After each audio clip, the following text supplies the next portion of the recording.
यहां पर सबका साथ, सबका विकास, सबका विश्वास, सबका प्रयास, इसका जिक्र हुआ। सरकार और भारत के प्रधानमंत्री बार बार इस बात को कहते हैं, लेकिन इस देश के अंदर जो घटित हो रहा है वो बहुत विचलित करने वाला है। मान्यवर, अभी दिग्विजय सिंह जी ने जिक्र किया कि 30 जनवरी को हम लोगों ने राष्ट्रपिता महात्मा गांधी जी की पुण्यतिथि मनाई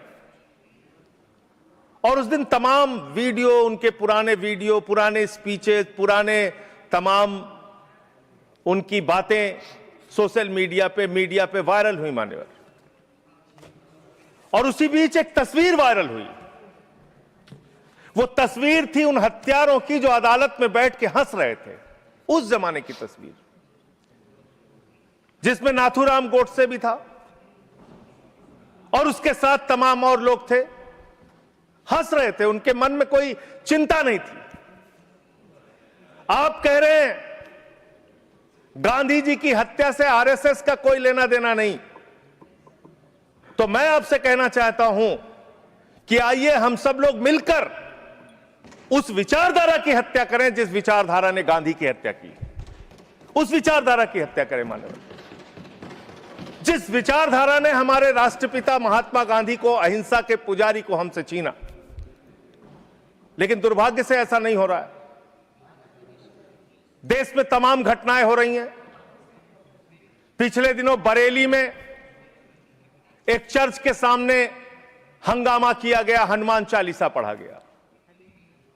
लखनऊ के अंदर एक चर्च के सामने, वहां पर हंगामा किया गया, हनुमान चालीसा पढ़ा गया। क्या बजरंगबली जी ने आपसे कहा है कि चर्च में जाके हनुमान चालीसा पढ़ो? क्या भगवान श्री राम ने आपसे कहा है कि मस्जिद के सामने जाके रामचरितमानस का पाठ करो? अगर आपको हनुमान चालीसा पढ़ना है, हनुमान जी के मंदिर में जाइए, रामचरितमानस का पाठ करना है, राम जी के मंदिर में जाइए, वहां से कुछ आशीर्वाद लेकर आइए अपने लिए और इस देश के लिए। लेकिन वतन को बांटने की कोशिश मत कीजिए। वतन को बांटने की कोशिश मत कीजिए। मान्यवर, ये मंदिर, ये मस्जिद, ये शिवालय की जिद में वतन ही ना होगा तो क्या बांटिएगा? ये कब तक मजहबी नशा बांटिएगा? ये मंदिर, ये मस्जिद, शिवालय की जिद में वतन ही ना होगा तो क्या बांटिएगा? आप इस देश को बांटने का काम कर रहे हैं। एक विचलित करने वाला वीडियो उस दौरान आया। मान्यवर, 25 दिसंबर के पहले जबलपुर में भारतीय जनता पार्टी की एक महिला नेता चर्च के अंदर घुसती है, घुसकर वहां एक नेत्रहीन महिला के साथ हाथापाई करती है और उसकी जो मासूम बच्ची बैठी रहती है उसको ये कहती है कि तुम इससे गलत काम कराने के लिए लाती हो।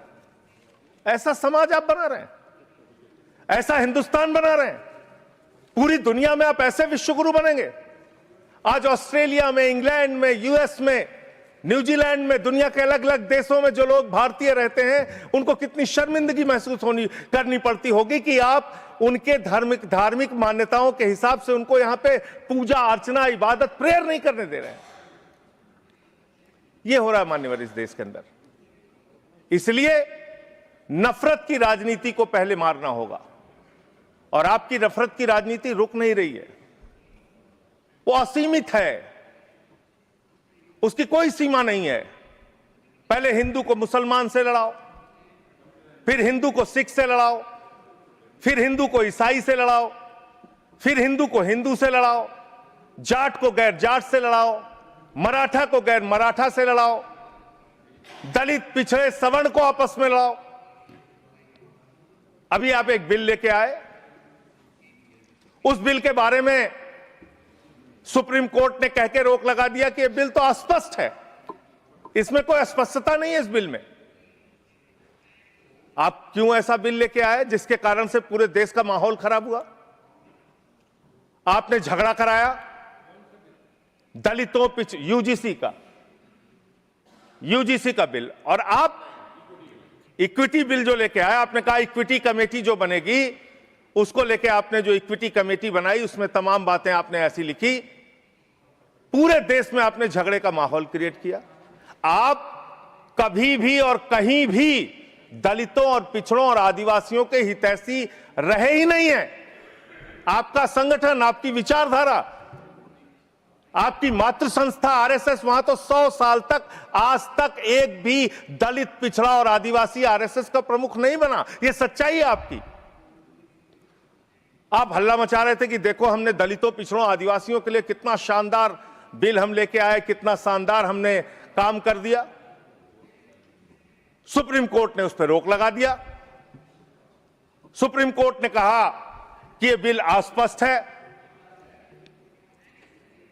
आपने इस देश के अंदर विश्वविद्यालयों में आरक्षण को खत्म किया है। यह सच्चाई है मान्यवर। दलित, पिछड़े, आदिवासियों के लिए जो प्रोफेसर्स, असिस्टेंट प्रोफेसर्स की नियुक्ति होनी चाहिए, 80% से ज्यादा पोस्ट खाली पड़ी हुई है विश्वविद्यालयों में। और जो चीज आपके हाथ में है, आप दलितों, पिछड़ों, आदिवासियों के हितैषी कैसे हैं?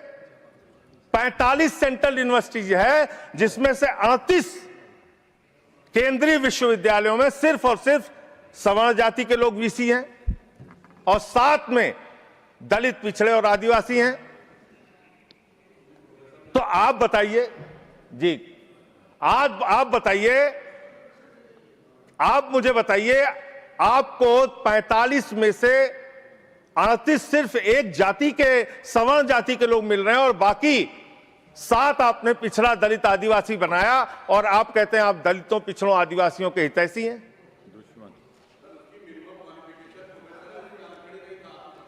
किसमें? मैं वीसी की बात कर रहा हूं, वीसी की बात कर रहा हूं, वीसी की बात कर रहा हूं। वीसी की नियुक्ति आप करते हैं, वीसी की नियुक्ति आप करते हैं। इसका मतलब दलित, पिछड़ा और आदिवासी बीसी बनने योग्य नहीं है, यह आपकी मानसिकता है।